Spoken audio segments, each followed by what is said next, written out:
Ya pueden ver mi nombre ahí, soy Alexander Longaray, soy médico urólogo del Hospital Azarte, donde también soy jefe de servicio de la parte de urología. Y bueno, soy obviamente docente contratado del área de cirugía en la Universidad UPA. El día de hoy vamos a tratar de ver justamente lo que nos indica nuestro sílabo, lo que es definiciones, epidemiología, patogenia, diagnóstico y principios de antibiótico-terapia para el tratamiento de infecciones urinarias. Para eso vamos a considerar algunas definiciones básicas primero, que son obviamente importantes tener en cuenta, de las cuales vamos a mencionar primero lo que es infección urinaria, es una respuesta inflamatoria del urotelio a la invasión bacteriana, que por lo general se va a asociar a bacteriuria y también a piuria.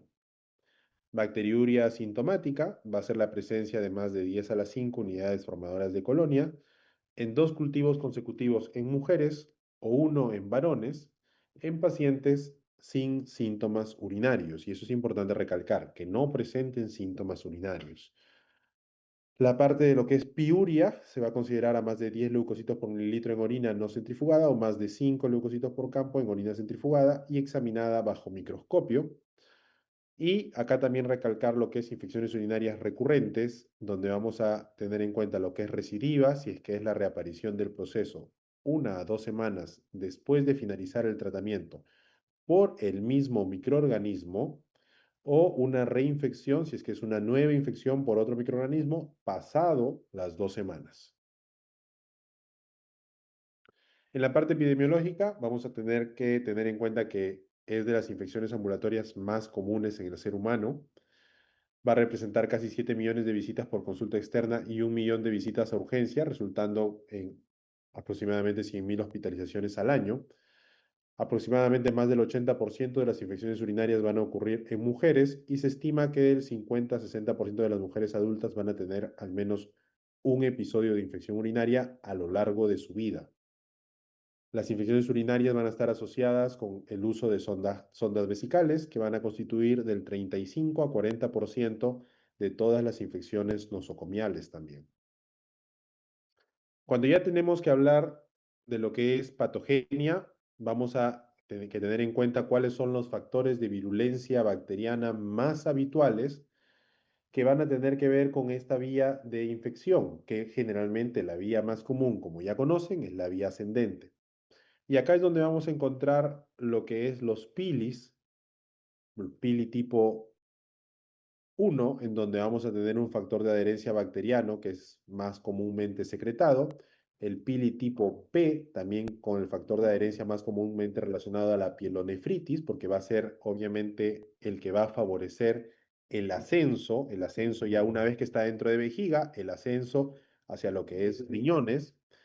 Vamos a tener la hemolicina, que va a ser una toxina secretada principalmente por Escherichia coli, con capacidad para producir la lisis de los hematíes. La ureasa, que es la proteasa con capacidad para fragmentar la urea, que se va a ver producida por lo que es Pseudomonas, Klebsiella, Proteus, produciendo litiasis de fosfato amónico magnésico, que son cálculos de estrubita, que eso ya se va a ver más adelante en la unidad 2, cuando ya se empieza a hablar de lo que es litiasis. Factores de incremento de motilidad que van a dar el cambio de configuración fenotípica en algunas especies de Proteus, que van a incrementar de forma notable también la virulencia de este patógeno. Y el CNF1, que es una toxina producida por algunas especies de E. coli con efectos citolíticos sobre el parénquima renal.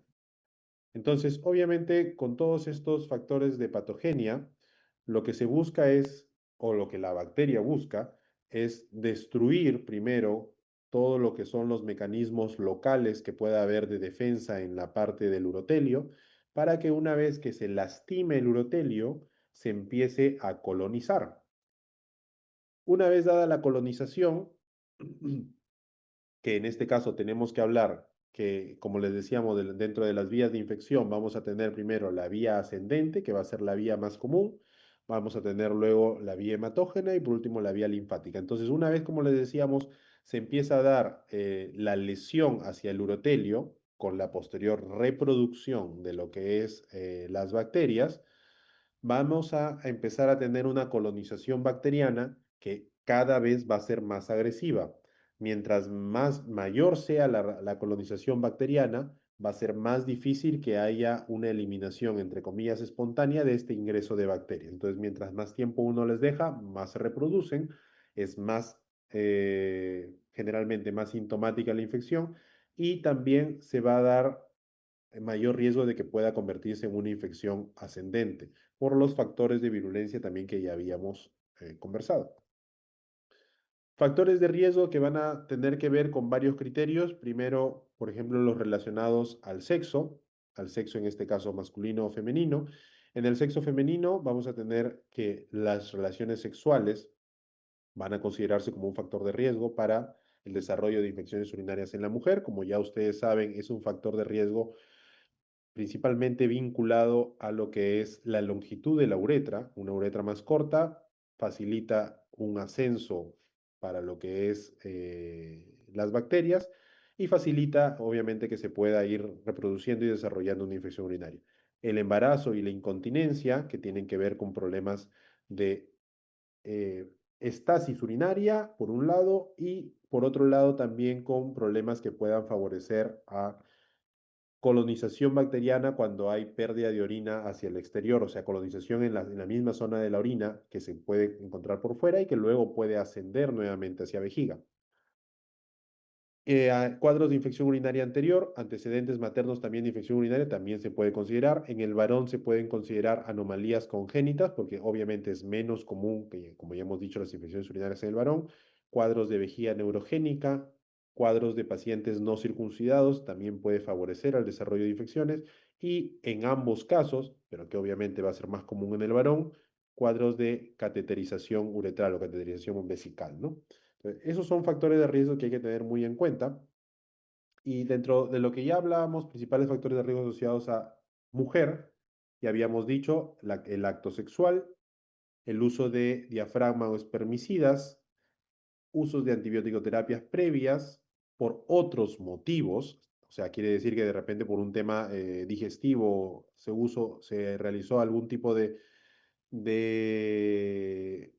uso de antibióticos que también puede destruir flora bacteriana sana y puede favorecer a lo que tiene que ver con factores de protección exógenos y puede favorecer al ingreso de o reproducción e ingreso de bacterias hacia lo que es vía urinaria, cuadros de incontinencia, de cistocele, residuo postmiccional, estado mental alterado también, alteraciones genéticas, alteraciones inmunológicas, que ya vamos a hablar un poquito más de ello, de lo que es déficit inmunológico, alteraciones de la flora vaginal, que es un poquito de lo que les acabo de comentar, y alteraciones anatómicos funcionales del tracto urinario, cirugías urogenitales, cateterización vesical, sonda vesical permanente, que ojo, puede haber pacientes con necesidad de sonda vesical permanente, pacientes mujeres con necesidad de sonda vesical permanente, cuadros de litiasis, que es muy común que se pueda dar infecciones relacionadas a litiasis, obstrucciones urinarias o embarazo. Factores facilitadores de la aparición de una infección urinaria complicada se considera el sexo varón, la edad avanzada, infección urinaria febril, síntomas prolongados durante más de una semana, evidencia de uropatía obstructiva, hematuria, historia previa de litiasis, hospitalización reciente, instrumentación del tracto urinario, embarazo, diabetes o inmunosupresión intercurrente, infección generada por microorganismos poliresistentes y anomalía funcional o estructural a cualquier nivel del tracto urinario. Y los uropatógenos bacterianos más habituales, como ya deben tener bastante claro, independientemente de que ya hayan desarrollado o no hoy la parte teórica de ese tema, vamos a tener siempre en primer lugar Escherichia coli. En hombre y en mujer, Staphylococcus apophyticus, Proteus, Providencia, Klebsiella, Pseudomonas, Citrobacter y Serratia.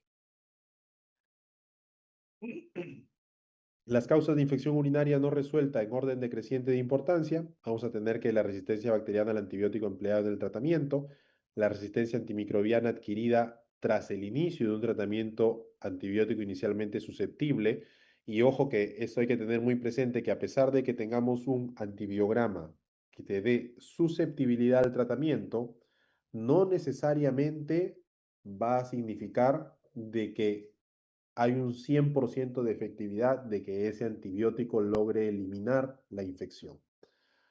infección generada por dos especies diferentes con un perfil de sensibilidad diferente, reinfección rápida por una cepa resistente generada como consecuencia de tratamiento, cuadros de azoemia, necrosis papilar, litiasis coraliforme, que son los cálculos de estrubita que mencionábamos, con masa bacteriana crítica, que es muy común que estos tipos de cálculos acumulen carga bacteriana que no se logre eliminar con el tratamiento antibiótico, y déficit del cumplimiento terapéutico también por parte del paciente. En las manifestaciones clínicas vamos a tener acá, de acuerdo a el tipo de cuadro que va a presentar el paciente, de acuerdo al tipo de infección urinaria, que puede ser una infección urinaria alta o una infección urinaria baja. En las infecciones urinarias bajas, que en este caso las vamos a considerar la cistitis, va a haber síntomas de disuria, polaquiuria, tenesmo vesical, urgencia miccional, nicturia, dolor suprapúbico y hematuria macroscópica. En los cuadros de pielonefritis vamos a tener muy comúnmente fiebre, malestar general, dolor en las zonas de flanco, escalofríos, náuseas, vómitos y síntomas que también pueden estar asociados a la parte baja, los que ya mencionamos hace un momento. Ojo que hay que tener en cuenta que no necesariamente la pielonefritis va a tener síntomas del tracto urinario bajo. Eso es un complemento que se puede dar. Además, podemos considerar también en ancianos algunos síntomas diferentes de lo usual, en donde podemos tener incontinencia urinaria, dolor abdominal vago, disminución de la movilidad, caídas, confusión y disminución de la función renal. Muchas veces en personas adultos mayores no llegan ni siquiera a presentar fiebre, pero presentan cuadros de confusión, empiezan a disvariar, empiezan a hablar incoherencias y puede ser muy probable que pueda estar relacionado a una infección urinaria alta con síntomas inusuales que no se suelen ver en un paciente adulto regularmente, pero sí en un adulto mayor. En los casos de cistitis no complicada, vamos a tener que es una cistitis aguda, esporádica o recurrente limitadas a mujeres no embarazadas sin anomalías anatómicas y funcionales o comorbilidades. Acá vamos a ir mencionando algunos parámetros de acuerdo a guía europea, que van a ser un patrón que nos va a orientar bastante en lo que respecta a diagnóstico y manejo de este tipo de patología. Y vamos a hablar primero de las pruebas de laboratorio en donde vamos a considerar que la tira reactiva va a darte una estereasa leucocitaria y también probablemente nitritos positivos, un sedimento urinario con más de 8 leucocitos por campo y más de 5 bacterias por campo. Ojo que hay parámetros que sí pueden diferir un poquito, a veces a 5 leucocitos por campo, pero siempre obviamente vamos a entrar ya en este cuadro de elevación. El urocultivo, que se recomienda como diagnóstico de elección, que se va a encontrar con más de 10 a las 5 unidades formadoras de colonia, lo cual va a ser indicativo de infección urinaria. Y acá es donde vamos a ya empezar a considerar las recomendaciones de la guía, en donde vamos a encontrar que para cistitis no complicada, nos menciona que el diagnóstico en mujeres que no tengan otros factores de riesgo para infecciones de vías urinarias complicadas con base tiene que ser en una historia clínica dirigida a los síntomas y también la ausencia de secreciones vaginales.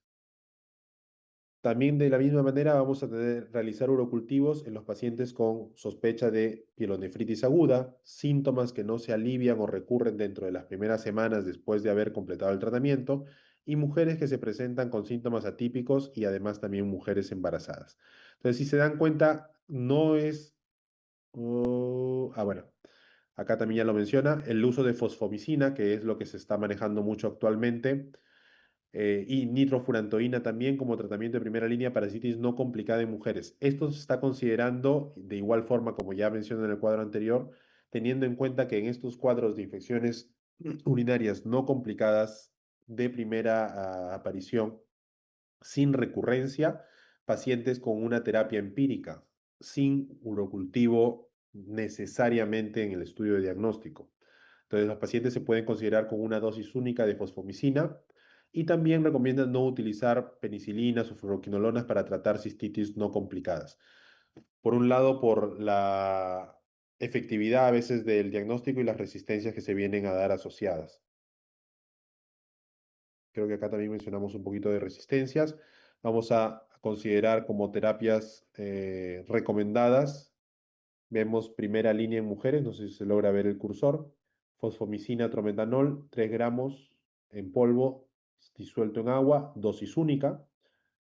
En casos de cistitis no complicada, esto es lo que se está considerando en la actualidad como primera línea. No quita siempre la recomendación de que si es que es posible tomar un urocultivo, es bueno hacerlo. No pecamos, no cometemos ningún error por en ese caso pecar de exceso, pero ya las guías en la actualidad están inclinándose, como repito, en casos de cistitis no complicada, primer episodio, tratamiento monodosis y reevaluar síntomas o un examen de orina completa post tratamiento. Si es que ya se puede considerar algunas alternativas como cefalosporinas, que se pueden considerar, por ejemplo, ahí cefalexina 500 miligramos 3 veces al día, aunque lo ideal es 4 veces al día, cada 6 horas. Y también en caso de que el patrón de resistencia local para Escherichia coli sea menor del 20%, se pueden utilizar sulfas. Lo que tiene que ver con patrón de resistencia local es lo que está relacionado a mapas bacteriológicos. Y los mapas bacteriológicos son los que se van a realizar de acuerdo al lugar de atención de los pacientes, que se pueden hacer por localidades pequeñas, quiere decir por pacientes adscritos a un hospital, o por un resumen de todo lo que se pueda dar en una ciudad. Entonces, de esa manera se puede estudiar si es que hay cultivos de orina, de acuerdo al histórico de cultivos de orina, se puede estudiar cuál es la bacteria más común que se encuentra en los resultados de urocultivo y cuál es la sensibilidad antibiótica más común o más alta para ese tipo de pacientes o para ese tipo de bacterias también. Entonces, si se encuentra, como dice ahí, un patrón de resistencia local menor al 20%, se puede considerar ahí, por ejemplo, el uso de sulfas. Deme un momento, una pausa chiquita, por favor. A ver, nos habíamos quedado acá. Entonces, en los casos de pilonefritis aguda no complicada, ahí sí vamos ya a empezar a considerar lo que es ideal, es la observación en la urgencia o emergencia durante las primeras 6 a 12 horas, con la posibilidad de un tratamiento empírico de manera ambulatoria en casa, obviamente hasta tener el resultado del antibiograma, porque ese paciente necesita tener un estudio de cultivo antes de iniciar terapia antibiótica empírica. Y ahí va a ser muy importante considerar lo que ya les decía, que son los mapas bacteriológicos. Aunque igual hay opciones de tratamiento empírico que podemos ir considerando como de manera estándar. Vamos a tener en cuenta que es importante, por si acaso, siempre la evaluación ecográfica, si es posible incluso tomográfica, pero aunque eso es mucho más complicado, para ver si es que no hubiese mejoría de esa paciente, mejoría clínica, dentro de las 72 horas. Y en los casos de ITU complicada, perdón, pielonefritis complicada, ahí sí el paciente se va a recomendar el internamiento para que lleve tratamiento antibiótico, lo más probable en los primeros 7 días, y luego ampliación de tratamiento que puede ser endovenoso hospitalario o ambulatorio, dependiendo de cómo se vaya viendo la evolución, los resultados del paciente. Entonces, en la no complicada se recomienda hasta 12 horas. ¿Podemos mantenerlo las primeras 24 a 48 horas? Sí, pero también va a depender mucho de lo que vayamos viendo en los estudios complementarios del paciente, que pueden ser hemograma, PCR, para ver la gravedad del cuadro de pilonefritis que está teniendo ese paciente. Bacteriuria asintomática. Ya a lo que respecta ya a bacteriuria asintomática, tenemos que, obviamente, no realizar detección o tratar bacterias asintomáticas en las siguientes condiciones, que van a ser mujeres sin factores de riesgo, pacientes con diabetes mellitus bien regulada, mujeres posmenopáusicas, pacientes de edad avanzada institucionalizadas, pacientes con vías urinarias disfuncionales o reconstruidas, pacientes con trasplante renal, pacientes antes de cirugías de artroplastía que tengan infecciones urinarias recurrentes y también realizar la detección y tratar la bacteriuria sintomática antes de los procedimientos urológicos donde exista lesión de mucosas. La última parte es prácticamente todo procedimiento quirúrgico o todo procedimiento invasivo urológico. En esos casos, sí o sí, tratamiento de bacteriuria sintomática. En los casos mencionados en la primera parte del cuadro, como se dan cuenta, ya no se maneja como antes. Quiere decir que antes era muy común tratar toda gestante, que eso sí se trata, tratar todo paciente con riesgo de inmunosupresión, que ya no se considera tratamiento obligatorio, como bien dice ahí, solamente si la diabetes no está bien regulada. Pacientes con trasplante renal, tampoco es necesario que tenga un tratamiento obligatorio en caso de bacteriuria sintomática si es que se ve que su estado del paciente es adecuado y hay una buena respuesta al trasplante. De igual manera, aunque me parece que no está en el cuadro, pacientes con VIH, si el paciente está con VIH, que obviamente tiene riesgo de inmunosupresión, pero está bien controlado en su tratamiento Targa, su conteo de CD4 es adecuado, ese paciente tampoco necesita tratamiento de bacteriuria asintomática. Disminuimos en lo posible tratamientos innecesarios. Obviamente, vamos a tener un factor importante que va a ser ahí el paciente o la paciente. Hacerle entender que esa infección o que esa presencia bacteriana no requiere un tratamiento, más sí requiere un monitoreo. Muchas veces por ese motivo, a veces se resultan dando tratamientos a bacteriurias asintomáticas por tema de idiosincrasia de paciente. Pero no, lo que estamos viendo en las guías ya actualmente es que no todo paciente con inmunosupresión o riesgo de inmunosupresión necesita obligatoriamente un tratamiento. Veo que ya nos queda poco tiempo y me parece que ya son pocas diapositivas las que faltan. A ver, pielonefritis no complicada. Pielonefritis va a ser pielonefritis limitada a las mujeres no gestantes, posmenopáusicas, sin anomalías urológicas relevantes o comorbilidades. Vamos a tener, obviamente, un urocultivo positivo, más de 10 a las 5 unidades formadoras de colonia. Puede realizarse hemocultivos, pero generalmente en los casos de pielonefritis no complicada no se suele realizar, es algo opcional. Y las recomendaciones acá van a ser el estudio de análisis urinario, que eso sí o sí se tiene que hacer, el estudio de urocultivo, que sí o sí se tiene que hacer, y estudios de imágenes para excluir trastornos urológicos urgentes, que es recomendable también una recomendación fuerte para realizarlo. Es por el mismo hecho de que no es común, obviamente, que haya una pielonefritis de primera actuación, ¿no? Y el tratamiento empírico, como ya les mencionaba, podemos considerar ceftriaxona o incluso también amicacina, sumado en algunos casos a fluoroquinolonas. Tener en cuenta que el ciprofloxacino por sí solo ya es un tratamiento empírico muy pobre en lo que respecta a resistencia bacteriana. La resistencia de ciprofloxacino en la actualidad se ha elevado muchísimo, incluso resultados de cultivo que puedan dar sensible a ciprofloxacino.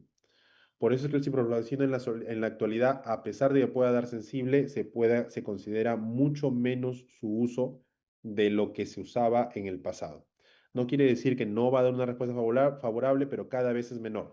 Lo que sí se puede respetar todavía con cierto grado de respuesta es, como menciona acá, la terapia con ciprofloxacino endovenoso, que eso sí podría tener un poquito de mejor resultado porque se concentra mejor para lo que es tratamiento empírico de pielonefritis no complicada. Pero siempre la primera línea van a ser o ceftriaxona, o sea, una cefalosporina, o amicacina.